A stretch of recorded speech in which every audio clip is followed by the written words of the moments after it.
Fix that crack in 30 days or pay $50 daily until you do. I stared at Cordelia Whitmore, this woman who doesn't even live on my street, standing in my driveway with a clipboard like she's some federal inspector. What crack? She pointed at a line in my concrete so thin I had to squat down and squint to see it. That eyesore is destroying neighborhood property values. This is the same woman who's been photographing my house every morning for 3 weeks, timing my sprinklers, measuring my grass with a ruler. The sound of her heels clicking on my driveway at 7 a.m. has become my personal alarm clock from hell. My crime? A hairline fracture you could cover with a Band-Aid. But Cordelia just picked the wrong divorced engineer to mess with, and what I did to fix that crack now lights up the entire street every single night. What would you do when fake authorities try extorting you? 6 months ago, I thought I'd found salvation. Willowbrook Estates looked perfect on paper. Mature oak trees, quiet cul-de-sacs, excellent schools for Emma's weekend visits. After 18 months of divorce, lawyers bleeding my savings dry, I needed somewhere stable to rebuild what was left of my life. The house was a modest 2-story colonial, rough around the edges but structurally sound. Perfect weekend project for a mechanical engineer who'd been working 60-hour weeks just to afford child support payments. I could already picture Emma and me painting her bedroom that sunshine yellow she'd been sketching, maybe finally building the treehouse we'd planned before everything fell apart. My first Saturday morning, I stood barefoot on the front porch with coffee, breathing in honeysuckle and listening to sprinklers whisper across lawns so perfect they looked painted. The concrete felt solid under my feet, everything my life wasn't anymore. That's when Cordelia Whitmore entered my world. She materialized week 2, white Lexus purring up my driveway like a shark sensing blood. Mid-50s, blonde hair lacquered into submission, carrying a leather portfolio that screamed fake authority. "You must be our new neighbor," she announced, heels clicking against my driveway like a metronome counting down to execution. Cordelia Whitmore, Neighborhood Standards Coordinator. The way she surveyed my property, eyes scanning from roofline to foundation like I was operating a meth lab, made every divorced dad instinct scream danger. "Lovely home," she continued with that smile people use before delivering terminal diagnoses. "So much potential once we bring it up to community standards." I forced neighborly pleasantries. "New guy. Keep the peace." Think about Emma's stability. Week 3, everything changed.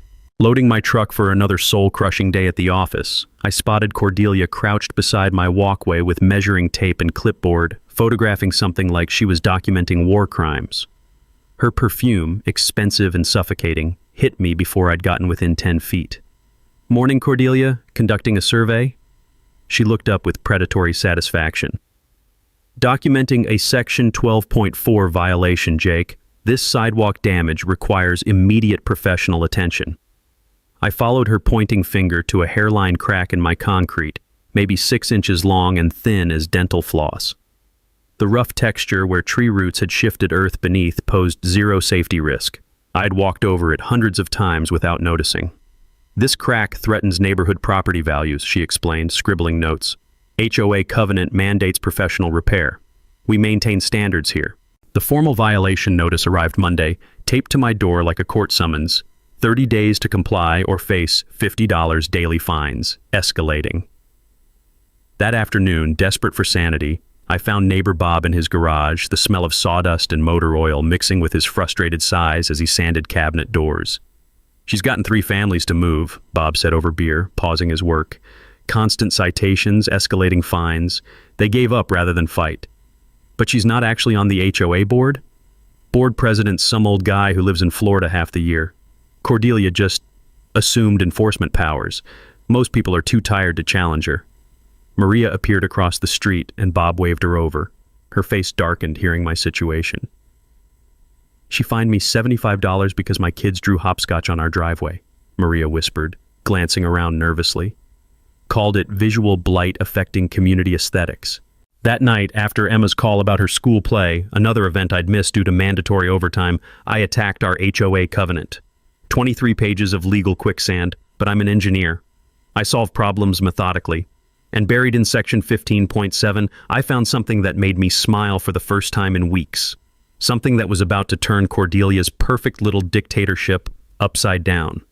Day 15 of my 30-day countdown, The smell of Cordelia's aggressive perfume announced her arrival before I even saw her white Lexus. This time she carried a different clipboard, one with what looked like an official municipal seal at the top. "Jake, I'm afraid the situation has escalated beyond simple repair," she announced, heels clicking against my driveway like a judge's gavel. No pretense of neighborly courtesy anymore. The citation she handed me made my engineering brain start calculating lawsuit costs. Notice of violation, escalated warning. Sidewalk structural damage now constitutes pattern of negligent maintenance. $100 daily fines commence in 15 days, escalating to $150 after 45 days. Pattern? I squinted at the document. We're talking about one hairline crack. "I've conducted comprehensive property documentation," she replied, producing her phone like evidence in a murder trial. Photo after photo of my house from every angle, slightly overgrown flower beds, a garden hose coiled by the garage, Emma's pink bike from last weekend's visit. The woman had been stalking my property like a private investigator building a case. "This transcends one crack, Jake. It's about community integrity." That tone again, the sound of someone who believes they hold absolute power. But here's what 2 decades of troubleshooting complex machinery had taught me. When someone claims absolute authority, always check their credentials first. That evening, I dove deep into our HOA's actual governing documents. 3 hours of legal archaeology revealed something fascinating. There was no such position as neighborhood standards coordinator anywhere in our covenant. Our board consisted of 5 elected seats, only 2 currently filled, Glenn Hartwell as president, wintering in Florida, and Margaret Kim as treasurer, working night shifts at the hospital. Every violation notice Cordelia had issued, completely unauthorized. She'd been running a solo enforcement operation for 2 years, collecting money without any legal standing whatsoever. It reminded me of something my old boss used to say. The loudest person in the room usually has the least actual authority.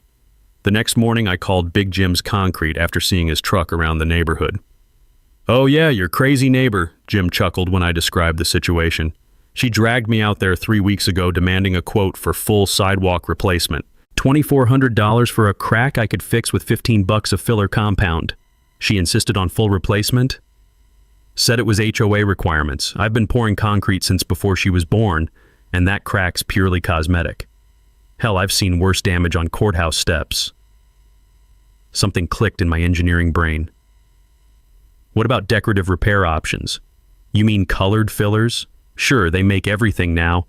Glow-in-the-dark compounds, metallic finishes, UV reactive materials. Popular with homeowners who want something unique. Why, you thinking artistic?" Very artistic, actually. That weekend brought Cordelia's next escalation. I was teaching Emma tire-changing basics, one of those essential skills every person should know, when the familiar sound of designer heels announced trouble. "Jake, we need to address weekend noise ordinances," she proclaimed, clipboard loaded for warfare. Emma looked up from the tire jack, grease smudged on her cheek and pure concentration in her brown eyes. "Hi, Miss Cordelia. Dad's teaching me car stuff." "How rustic," Cordelia replied with the enthusiasm of someone discussing sewage treatment. "However, Section 8.2 restricts power tool usage before 9 a.m. on weekends." I checked my watch. 8:47 a.m. 13 minutes early warrants a citation? Community standards apply universally, Jake. Some residents value Saturday morning tranquility. Another note scribbled with prosecutorial determination. Secondary violation, documented. Emma's excited smile faded. She'd been so proud learning something practical, and this woman was treating our father-daughter time like a neighborhood disturbance. Then Cordelia made the mistake that transformed this from property harassment into personal warfare. "Perhaps your daughter could visit during more appropriate hours," she suggested, eyeing Emma like an inconvenient pest. "When household activities won't disrupt community peace." The sound of my molars grinding was probably audible. Emma's weekend visits were sacred, the one constant we'd preserved through divorce chaos, custody negotiations, and starting over. This woman had just declared war on my relationship with my daughter. "We'll be more considerate of timing," I managed through clenched teeth, my hand finding Emma's shoulder protectively. After Cordelia clicked away in her heels of judgment, Emma looked up with those serious eyes that cut straight through to my heart. "Dad, why is that lady so angry all the time?" "Some people confuse having power with being powerful, kiddo, but they usually don't realize when they're picking fights with the wrong person." That night, after Emma fell asleep during our movie marathon, I opened my laptop and began researching industrial-grade photoluminescent compounds with the focused intensity of an engineer designing the perfect solution to an impossible problem. 3 weeks later, Cordelia orchestrated what she called an emergency community standards meeting, the first official gathering in 18 months, according to Bob's meticulous neighborhood records. The community center reeked of industrial bleach and desperation when I arrived Tuesday evening. 8 homeowners scattered among 30 metal folding chairs that squeaked like tortured mice every time someone shifted nervously.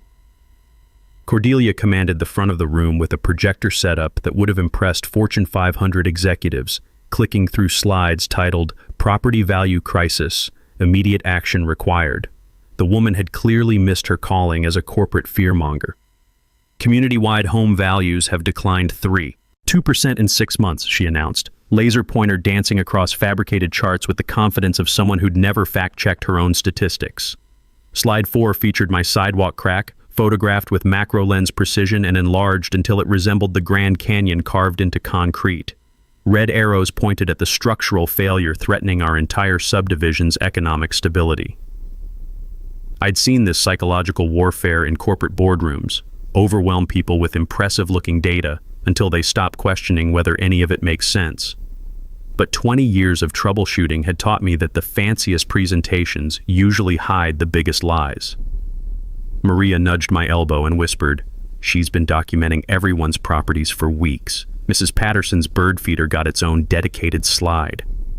The vote manipulation unfolded with surgical precision. Glenn still sunbathing in Florida, only 7 neighbors present, and Cordelia wielding parliamentary procedure like a weapon.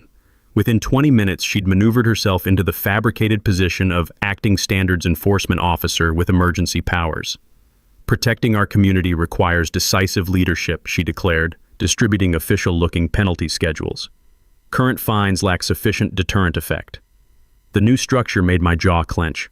$150 daily for unresolved violations, escalating to $300 after 60 days, with authority to place liens on non-compliant properties. Bob voted against with the enthusiasm of a man watching democracy die, but 4 neighbors nodded along with Cordelia's manufactured authority. After the meeting, I found Mrs. Patterson struggling with her car keys in the parking lot, hands shaking from more than just age. "That woman's been terrorizing me for months," she confided, voice breaking with suppressed rage. $200 fine for my bird feeder supposedly creating wildlife nuisance issues. It's hung in the same oak tree for 12 years, bringing me joy every morning. "Did you pay her fine?" "Fixed income, dear. Had to choose between her extortion and my heart medication this month." The defeat in her weathered voice ignited something cold and methodical in my engineer's brain. That night, fueled by righteous anger and industrial-strength coffee, I performed legal archaeology on our neighborhood's founding documents. Hours of cross-referencing municipal codes with HOA bylaws until the words blurred together like ancient hieroglyphics. Then I found it, buried in Section 15.7 like a forgotten treasure map. The Architectural Enhancement Clause had been included in our original 1987 covenant to encourage creative landscaping and unique decorative features. Homeowners could implement aesthetic improvements that beautify common areas and enhance community character with simple written notification, no board approval required. The brilliant part? Enhancement projects specifically superseded standard maintenance regulations.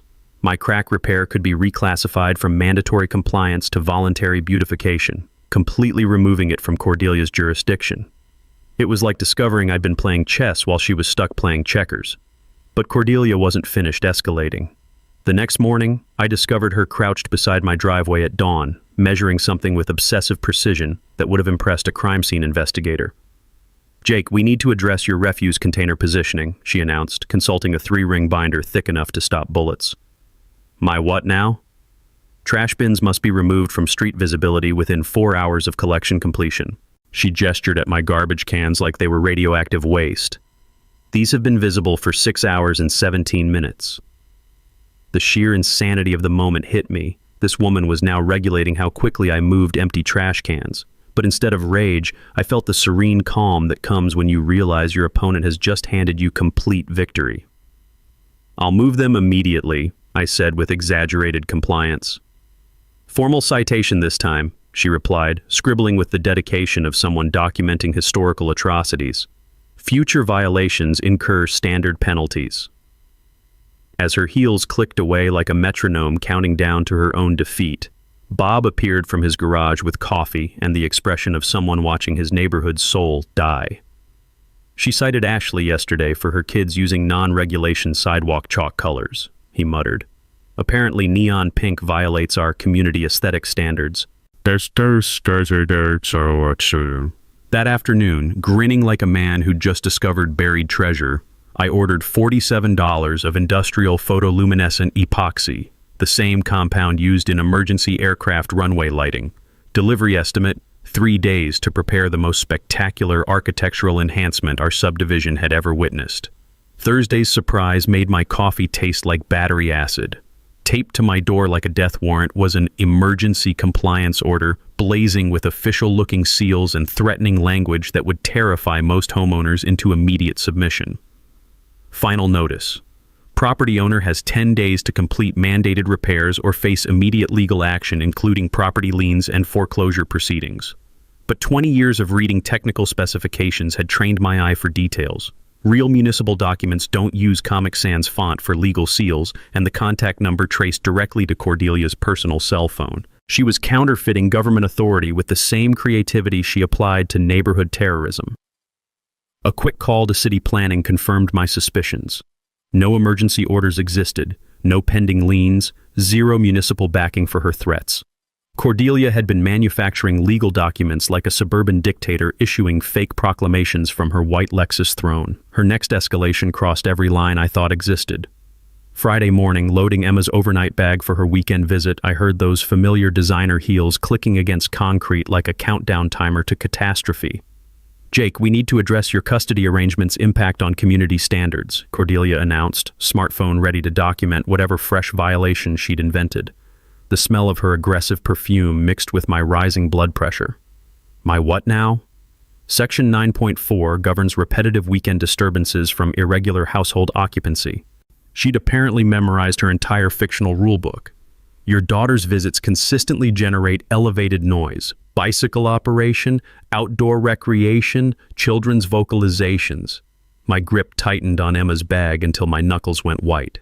This woman was weaponizing fake regulations to control when and how I could parent my own child. Emma's visits are court mandated, I said through clenched teeth. Court orders don't supersede community tranquility standards, Jake. Perhaps supervised visits at more appropriate venues would better serve neighborhood harmony. That's when something cold and methodical settled into my engineer's brain. Threatening my property was harassment. Threatening my relationship with Emma was declaration of total war.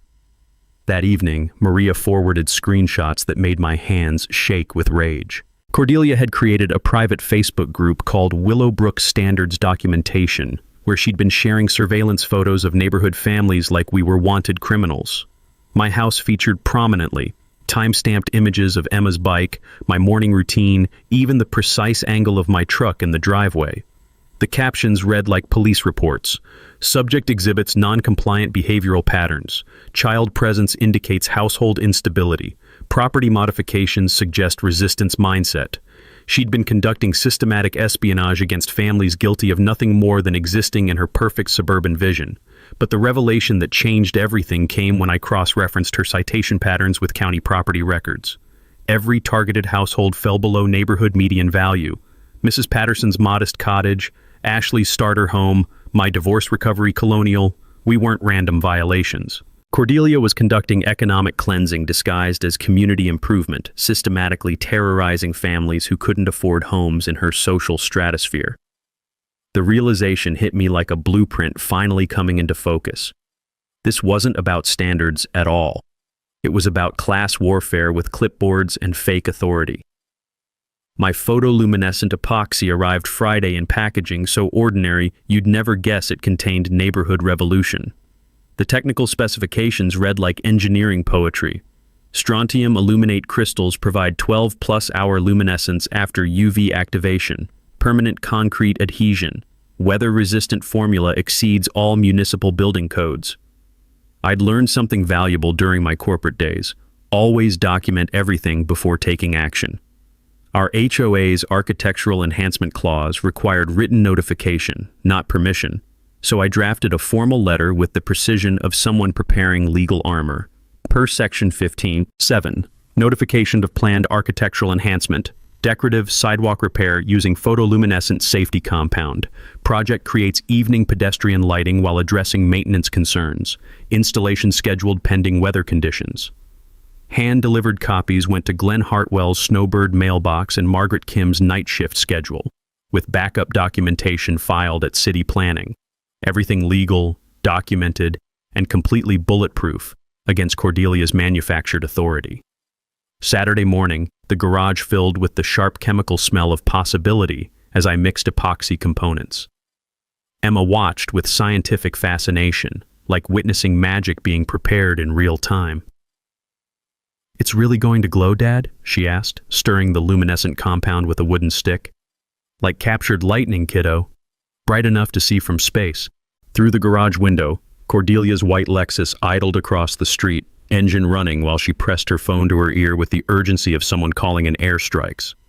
She was undoubtedly coordinating her next escalation, completely unaware she was about to witness the most spectacular architectural enhancement our neighborhood had ever seen. The woman who'd spent months terrorizing families over invisible violations was about to discover what happens when you push an engineer with nothing left to lose and a daughter to protect. The manila envelope arrived Tuesday morning with the weight of a bomb. My attorney, Sarah Tatum, had hand-delivered the results of her financial investigation into Cordelia's standards enforcement operation. My coffee went cold as I read the first page. Then I read it again, certain I'd misunderstood something fundamental about reality. Cordelia Whitmore had been operating a systematic fraud scheme for 26 months, collecting unauthorized fines from neighborhood families under the guise of HOA enforcement. The numbers made my hands shake. $8,400 in bogus violation fees sitting in her personal account, plus another $2,800 in fabricated administrative processing charges. Over $11,000 extracted from neighbors who'd trusted her manufactured authority rather than fight back. Mrs. Patterson's $200 bird feeder fine. Ashley's $150 sidewalk chalk citation. Bob's $300 unsightly garden hose penalty. All completely illegal, all pure profit for Cordelia's personal enrichment scheme. The documentation read like a criminal enterprise disguised as community service. Fake official letterhead, counterfeit municipal seals, fraudulent legal threats. She'd been running a suburban protection racket with the efficiency of organized crime. But buried on page 7, Sarah had highlighted something that made me smile for the first time in weeks. Our 1987 HOA Covenant's Architectural Enhancement Clause contained language I'd completely missed during my initial research. Homeowners could implement creative beautification projects that enhance community walkways and common areas with simple written notification. No board approval required, no authority for interference from anyone. The enhancement clause specifically superseded standard maintenance regulations. Translation: my crack repair could be legally reclassified from mandatory compliance to voluntary beautification, completely removing it from any enforcement jurisdiction. Cordelia had spent months demanding I fix my sidewalk, never realizing she was handing me legal permission to implement the most spectacular decorative repair in suburban history. Sarah's note in the margin made everything crystal clear. City planning confirms photoluminescent sidewalk compounds qualify as pedestrian safety improvements under municipal building codes. Your project isn't just legal, it's officially considered community enhancement. The beautiful irony hit me like a revelation. The woman who'd terrorized our neighborhood with fake authority had inadvertently provided legal cover for my revenge. Her harassment campaign had backfired so completely it felt like cosmic justice. I called Bob immediately, my voice shaking with suppressed laughter. "She's been stealing from us," I said without preamble. $11,000 in fake fines, all completely unauthorized. The silence stretched long enough that I thought the call had dropped. "That explains why she got so aggressive when I questioned her authority," Bob finally said. "She knew she was operating outside the law." It gets better. My glowing sidewalk repair? It's legally classified as architectural enhancement. She has zero authority to stop it. So when you light up that crack this weekend, she can't do anything except watch her perfect little dictatorship crumble in bright blue luminescence. That evening, I sat on my front porch watching Cordelia's house across the street. her white Lexus gleaming in the driveway like a monument to manufactured superiority. Behind those perfectly manicured hedges sat a woman who'd built her authority on lies, extracted money from vulnerable neighbors, and terrorized families with counterfeit legal threats. But her entire operation had been constructed on foundations of fraud that were about to collapse under the weight of actual law and real justice. The crack she'd obsessed over for months was about to become the most visible thing in our entire neighborhood, glowing every night like a beacon of malicious compliance. And there wasn't a single thing her fake authority could do to stop it. Wednesday morning, my garage transformed into something between a chemistry lab and a war room. The concrete floor felt gritty under my work boots as I spread out enough documentation to convince a federal judge, plus $47 worth of industrial compound, that would make Cordelia's life very, very bright. The photoluminescent epoxy arrived in two components that looked deceptively ordinary, like regular concrete repair until you read the technical specs. Part A smelled sharp and metallic, like lightning trapped in liquid form. Part B carried the distinctive tang of strontium aluminate crystals that would drink sunlight all day and spit it back as electric blue brilliance all night. My old corporate training kicked in as I studied the application requirements. These compounds work by absorbing ultraviolet and visible light during daylight, storing energy in crystalline structures, then releasing sustained luminescence for 12+ hours after dark. Think of it as a concrete battery that charges from the sun and powers a light show every sunset. Big Jim showed up Thursday with the enthusiasm of someone about to witness neighborhood history. 30 years pouring concrete, and I've never seen anyone this excited about crack repair, he laughed, examining my preparations like an art critic studying a masterpiece. You realize this stuff glows bright enough to guide aircraft, right? Jim, when someone spends months demanding you fix invisible damage, sometimes you fix it so spectacularly they spend the rest of their lives regretting the request. He tested the crack's depth with professional precision. Structurally perfect for epoxy adhesion. Once this cures, it's permanent as the concrete itself, 50-year minimum lifespan. Your great-grandkids will be explaining why Grandpa Jake lit up the neighborhood. That evening, I assembled my coalition of the formerly terrorized around my dining table. The smell of Maria's homemade enchiladas mixed with the sweet aroma of impending justice as we coordinated our weekend strategy. Mrs. Patterson's organizing Sunday's unveiling party, Maria reported, consulting notes written with the precision of someone planning a military operation. She's invited 3 blocks worth of neighbors, says it's time everyone saw what real community improvement looks like. Bob leaned back in his chair, leather creaking with satisfaction. Ashley contacted Channel 8, told them about innovative DIY solutions to HOA harassment. They want exclusive footage of the finished project. Mrs. Patterson's eyes sparkled with mischievous delight. City Councilman Rodriguez is attending too, very interested in creative community enhancements that boost property values without requiring taxpayer funding. The legal fortress I'd constructed was bulletproof. Written notifications filed with proper authorities, architectural enhancement documentation, municipal building code compliance certificates, every possible challenge anticipated and neutralized with engineering precision. What happens when Cordelia tries stopping you? Ashley asked, voicing everyone's unspoken question.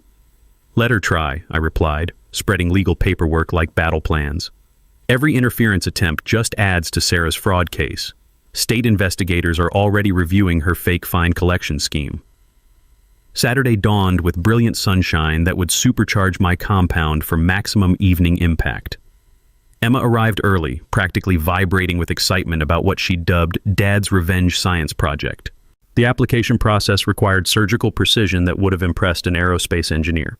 First, wire brushing every debris particle from the crack until the concrete looked freshly cut. The rough texture provided perfect mechanical adhesion for the epoxy bond. Why does it smell like space? Emma asked, helping measure mixing ratios with the concentration of someone conducting Nobel Prize research.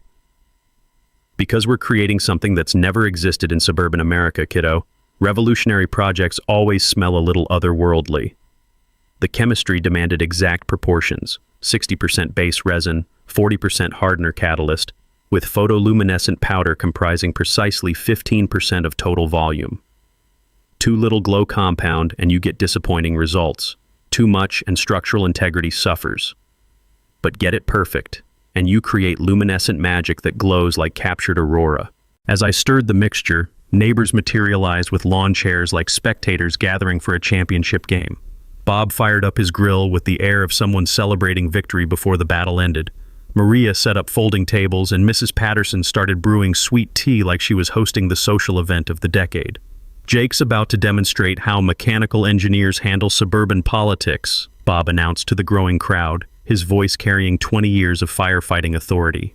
The mixture glowed faintly even in daylight, promising spectacular results after sunset.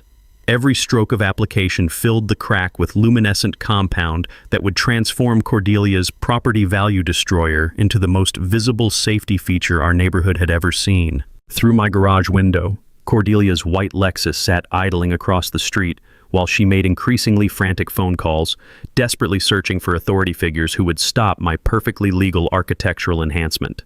The woman who'd terrorized families for months with manufactured power was about to discover what happens when you demand an engineer fix something while providing him with complete legal cover to exceed every expectation. Saturday morning, 8:30 a.m. sharp, Cordelia's desperation reached nuclear levels. I was barely 10 minutes into mixing my first batch of luminescent compound when her white Lexus screeched into my driveway like she was responding to a 5-alarm emergency.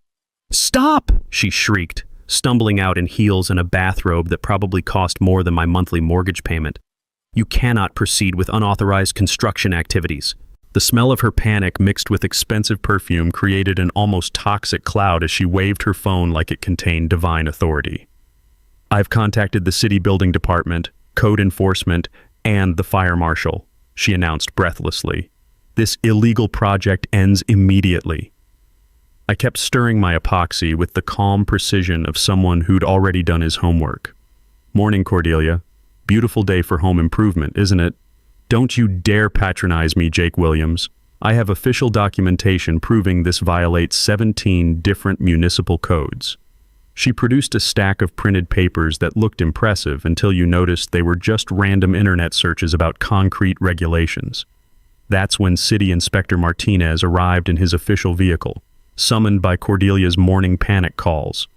A stocky man with 20 years of construction experience, he examined my setup with professional curiosity.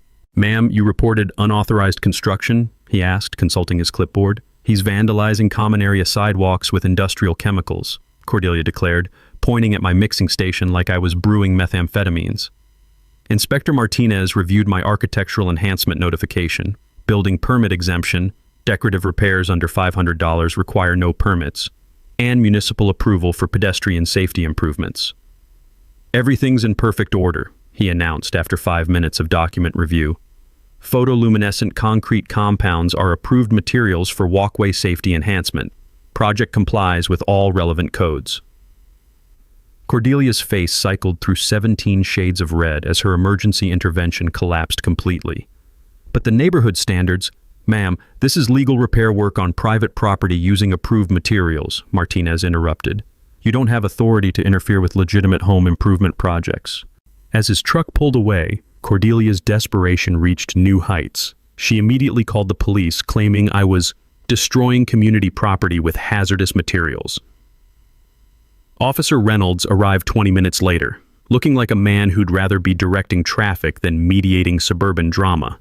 The smell of grilling burgers from Bob's impromptu barbecue filled the air as neighbors gathered to watch the latest episode of Cordelia versus Common Sense. "Sir, we received reports of property vandalism in progress," he said, examining the scene with professional skepticism. "Officer, I'm repairing a crack in my sidewalk using legal materials with proper documentation," I replied, showing him the same paperwork that had satisfied the building inspector. Cordelia emerged from her house with a fresh clipboard, apparently having printed new evidence during the police response time. "Officer Reynolds, this man is violating numerous HOA covenants and creating a public safety hazard with unauthorized chemical application," she announced, handing him a stack of documents that looked official until you realized they were screenshots from Home Depot's website. Officer Reynolds spent exactly 3 minutes reviewing my permits, architectural enhancement notification, and inspector approval before turning to Cordelia with the expression of someone whose patience had officially expired. "Ma'am, this is legitimate home repair work with proper documentation. You don't have authority to prevent homeowners from maintaining their properties." "But I'm the neighborhood standards coordinator." According to who? Reynolds asked, consulting his notepad.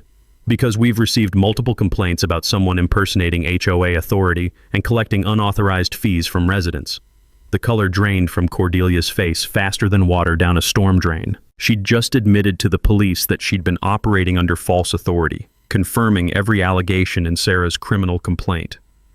The community elected me to... Ma'am, you might want to consult with an attorney before making any more statements about collecting fees or enforcing regulations, Officer Reynolds suggested with the tone of someone delivering free legal advice. As the police cruiser pulled away, my audience of neighbors broke into spontaneous applause. Emma clapped loudest of all, proud of her dad for standing up to the neighborhood bully with nothing but preparation and persistence. But Cordelia wasn't finished. Her final desperate gambit came 30 minutes later when a van marked Channel 8 News pulled up to interview me about innovative community improvement projects. Cordelia intercepted reporter Jessica Tatum before she reached my driveway, launching into a frantic monologue about property destruction and safety hazards that made her sound increasingly unhinged on camera. "This man is vandalizing our neighborhood with dangerous chemicals that violate community standards," she declared, gesturing wildly at my crack repair project. Reporter Tatum examined my glowing compound with genuine interest. "This looks like standard photoluminescent concrete repair. It's used in airport runways and highway safety applications. It's destroying our property values." "Actually, ma'am, decorative safety lighting typically increases property values," Tatum replied diplomatically before walking away to interview the sane people. As I applied the final layer of luminescent compound, Cordelia stood in her driveway making what sounded like increasingly desperate phone calls to imaginary authorities who would never come. Sunday morning, Cordelia launched her final, most desperate assault on reality. I woke to find my entire front yard cordoned off with yellow caution tape, complete with handwritten signs declaring hazardous materials do not enter, posted every 3 feet like I'd created a nuclear waste site. The smell of fresh coffee turned bitter in my mouth as I discovered her latest manufactured emergency. She'd apparently spent the entire night crafting an elaborate crime scene around my perfectly legal sidewalk repair. "Toxic chemical spill, evacuate immediately," read the largest sign, written in red marker with the artistic flair of someone having a complete psychological breakdown. Emma pressed her face against the kitchen window, staring at the yellow tape fortress surrounding our house. "Dad, did we accidentally make something dangerous?" "No, kiddo. We just made something that scares bullies more than anything else in the world. Proof that their fake authority doesn't work." By 8 a.m., Cordelia had escalated to social media warfare. She'd created an emergency Facebook group called Willowbrook Chemical Emergency Response and posted dramatic photos of my caution-taped yard with captions that would have impressed disaster movie scriptwriters. "Neighbor refuses to evacuate after illegal chemical application. Children and elderly at risk from toxic concrete contamination. Authorities have been notified but refuse to act. Sharing to save lives." The post included close-up photos of my dried epoxy compound that she'd somehow made look sinister through creative camera angles and apocalyptic lighting. But Cordelia's social media crusade backfired spectacularly. Instead of panic, neighbors started commenting with laughing emojis and sharing their own Cordelia harassment stories. Ashley posted photos of her kids' illegal chalk drawings. Bob shared his $300 garden hose citation. Mrs. Patterson added pictures of her dangerous bird feeder. Within 2 hours, #CordeliaWatch was trending in our local Facebook groups, with residents sharing screenshots of her increasingly unhinged posts like comedy gold. The morning escalated when she called Channel 8 News again, this time claiming I'd created an environmental disaster requiring hazmat team response. Reporter Jessica Tatum arrived with a camera crew expecting to document toxic waste cleanup, only to find neighbors gathering for Mrs. Patterson's scheduled glow reveal party. "Ma'am, you reported a chemical emergency?" Tatum asked, surveying the scene of lawn chairs, barbecue grills, and elderly ladies carrying casserole dishes. "This entire area is contaminated with industrial toxins," Cordelia declared, gesturing at my sidewalk like it was radioactive. "That man has poisoned our neighborhood with illegal concrete chemicals." Chen knelt beside my dried epoxy repair, examining it with professional curiosity. "This appears to be standard photoluminescent compound. It's the same material used in hospital hallways and emergency exit signs." "It's glowing!" Cordelia shrieked, as if luminescence itself was evidence of criminal activity. "Yes, ma'am. That's what photoluminescent means. It absorbs light during the day and glows at night. It's completely non-toxic and approved by every building code in America. The camera captured Cordelia's meltdown in high definition as she realized her emergency chemical spill narrative was crumbling under basic scientific scrutiny. Her final desperate move came that afternoon when she attempted to organize a neighborhood evacuation. Going door to door with printed flyers titled Toxic Exposure Emergency Protocol, she demanded families temporarily relocate until hazmat teams can assess contamination levels. Mrs. Patterson answered her door with the patience of someone humoring a confused child. "Cordelia, dear, that nice man Jake fixed a crack in his sidewalk. There's no emergency except the one in your imagination. The chemicals could be seeping into groundwater. Children could be exposed to carcinogenic vapors. Honey, I've been breathing near that sidewalk for 3 days and I feel better than I have in months. Probably because I don't have to worry about your fake fines anymore." Bob's response was less diplomatic.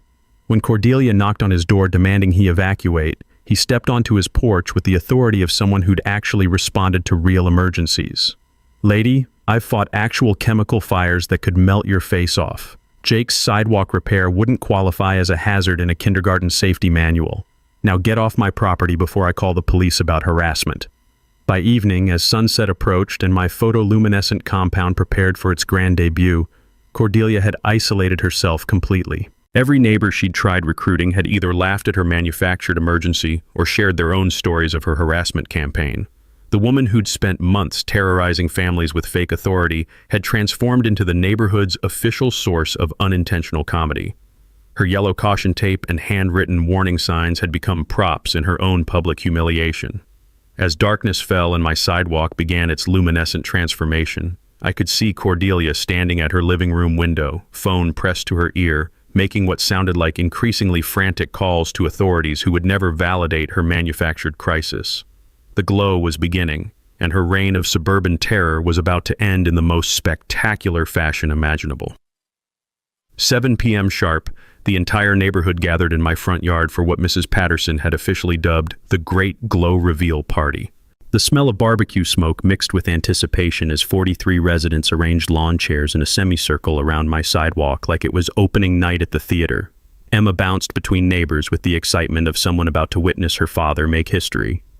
"It's going to be so bright you can see it from space," she announced to anyone within earshot. City Councilman Rodriguez arrived fashionably late in his official vehicle, followed by Channel 8's news van and what looked like half the municipal building department. Word had spread through social media that something unprecedented was about to unfold in suburban America. As twilight deepened, my photoluminescent compound began its transformation from ordinary concrete repair to luminescent masterpiece. The crack started glowing with the soft blue brilliance of captured lightning, growing brighter as darkness claimed the sky. "Holy shit," whispered Ashley, immediately covering her mouth while her kids stared in wonder. The luminescence expanded along every inch of the repaired fracture, creating a network of electric blue light that pulsed like alien circuitry embedded in concrete. Within 10 minutes, my sidewalk blazed bright enough to read newspapers by, visible from 3 blocks away like a landing strip for extraterrestrial visitors. The crowd erupted in spontaneous applause, camera phones capturing footage that would go viral within hours. That's when Cordelia made her grand entrance. She emerged from her house carrying what appeared to be a briefcase full of legal documents, marching across the street with the determination of someone preparing to deliver a definitive legal judgment. "This ends now," she shrieked, her voice cutting through the celebration like a rusty blade. "I have official documentation proving this violates 17 municipal codes and threatens community safety." The crowd fell silent as Cordelia positioned herself directly in front of Councilman Rodriguez, opening her briefcase to reveal stacks of printed papers that looked impressive until you realized they were just random internet searches and fabricated legal documents. "Councilman, this man has vandalized public property with hazardous industrial chemicals," she declared, handing him a document titled Emergency Cease and Desist Order that appeared to be written in Microsoft Word. Rodriguez examined her papers with the expression of someone reviewing a child's crayon drawings. "Ma'am, this appears to be a printout from Home Depot's website." "Official building code violations," Cordelia insisted, her voice rising to frequencies that probably disturbed neighborhood dogs. That glowing contamination threatens property values and public health. That's when Sarah Tatum, my attorney, stepped forward from the crowd with a folder that contained actual legal documents. Councilman Rodriguez, I'd like to present evidence of systematic fraud perpetrated by Ms. Whitmore against this neighborhood, Sarah announced, her voice carrying courtroom authority. The crowd leaned forward as Sarah displayed bank records showing Cordelia's unauthorized fine collection, documentation of her impersonation of official authority, and evidence of discriminatory enforcement targeting lower-income families. Over 14 months, Ms. Whitmore collected $11,600 in fraudulent fines from residents using fabricated legal authority, Sarah continued. She's been operating a criminal enterprise disguised as community improvement. Cordelia's face cycled through every shade of red in the spectrum as her manufactured authority crumbled in front of 43 witnesses and a news camera. I was protecting property values, she screamed, her carefully constructed facade finally shattering completely. These people don't understand community standards. They're destroying our neighborhood with their lower-class maintenance approaches. The crowd gasped audibly. In her desperation, Cordelia had just confessed to economic discrimination on camera, confirming every allegation in Sarah's legal complaint. Officer Reynolds, who'd been observing from his patrol car, stepped forward with the expression of someone who'd heard enough. "Ma'am, you're under arrest for fraud, impersonation of official authority, and criminal harassment," he announced, producing handcuffs that glinted in my sidewalk's blue glow. As Cordelia was led away in restraints, still screaming about property values and community standards, the crowd burst into applause that echoed across 3 city blocks. Councilman Rodriguez approached me with genuine admiration. "Mr. Williams, this is the most creative solution to neighborhood harassment I've ever witnessed. Your architectural enhancement will serve as a model for communities dealing with similar issues." Reporter Jessica Tatum thrust her microphone toward me for the money shot. "Any final words about your glowing sidewalk solution?" I looked down at Emma, who was beaming with pride beside the luminescent crack that had started this entire war. Then at the neighbors who'd become genuine friends through our shared struggle against manufactured tyranny. Sometimes when bullies demand you fix something that isn't broken, the best response is to fix it so spectacularly they spend the rest of their lives regretting they ever brought it up. The sidewalk pulsed electric blue behind me like a neon exclamation point, and the crowd erupted in laughter that could probably be heard in the next county. 3 months later, Cordelia's house sold to a young family who thought my glowing sidewalk was the coolest thing ever. The new neighbors, Marcus and Jennifer Tatum, brought their twin boys over the first weekend to thank me for creating what they called natural nighttime safety lighting for evening walks. The legal aftermath was swift and satisfying. Cordelia pled guilty to fraud and criminal harassment, receiving 18 months probation and court-ordered restitution of every fraudulent fine she'd collected. Mrs. Patterson got her $200 back, Ashley received $150, and Bob's $300 garden hose citation was officially declared malicious prosecution by the district attorney. Our neighborhood transformed in ways I never expected. The new HOA board, Bob as president, Maria as treasurer, Mrs. Patterson as community liaison, voted unanimously to dissolve all enforcement positions and operate on a neighbors helping neighbors philosophy instead of manufactured authority. Property values actually increased after the national media attention. Real estate agents started marketing homes in Willowbrook Estates as the community with innovative architectural enhancements and strong neighbor solidarity. My modest colonial, once targeted for property value destruction, became the unofficial landmark that tour groups drove by to photograph. Emma's science teacher invited me to speak at her school about creative problem solving and standing up to bullies. My presentation about photoluminescent compounds and legal research became the most popular parent guest lecture in the school's history, inspiring 3 other students to enter the state science fair with glow-in-the-dark projects. The sidewalk itself evolved into a neighborhood treasure. Evening dog walkers used my luminescent pathway for safe navigation. Children played hopscotch along the glowing lines. Elderly residents like Mrs. Patterson could see clearly for nighttime walks without carrying flashlights. Most surprisingly, my story inspired copycat projects across the country. A man in Oregon filled his driveway cracks with color-changing epoxy after his HOA complained about unsightly asphalt damage. A woman in Texas created a glowing garden border when her neighbors objected to her flower placement. The hashtag malicious compliance hashtag became a rallying cry for creative solutions to petty authority. Channel 8's follow-up story 6 months later featured what they called the glow-up effect. Communities nationwide implementing creative architectural enhancements instead of expensive traditional repairs. Hardware stores reported increased demand for photoluminescent compounds, and several municipalities adopted decorative infrastructure improvement programs modeled after my sidewalk project. My relationship with Emma strengthened through our shared triumph over neighborhood tyranny. She'd learned that standing up to bullies requires preparation, persistence, and sometimes creative solutions that exceed everyone's expectations. Her weekend visits became celebrations instead of stress-filled custody exchanges. The community impact extended beyond our subdivision. I donated my speaking fees from home improvement conferences to the Creative Compliance Scholarship Fund at the local technical college, supporting students who develop innovative solutions to everyday problems. The first recipient was a young woman who designed solar-powered sidewalk lighting for low-income neighborhoods. Mrs. Patterson organized monthly glow walks that became community traditions, bringing neighbors together for evening strolls along my luminescent pathway while sharing stories and strengthening friendships. What started as harassment response evolved into genuine social connection. Bob and I launched Creative Compliance Consulting, not an actual business, just neighbors helping other neighbors research legal options when facing similar harassment situations. We've assisted 12 families in 3 states, always emphasizing legal research, proper documentation, and creative solutions that exceed complainers' expectations. The technical college partnered with our neighborhood to create a community innovation lab, where residents can access 3D printers, chemical mixing equipment, and legal databases for creative home improvement projects. Emma volunteers there every Saturday, teaching younger kids about photoluminescent chemistry and peaceful problem solving.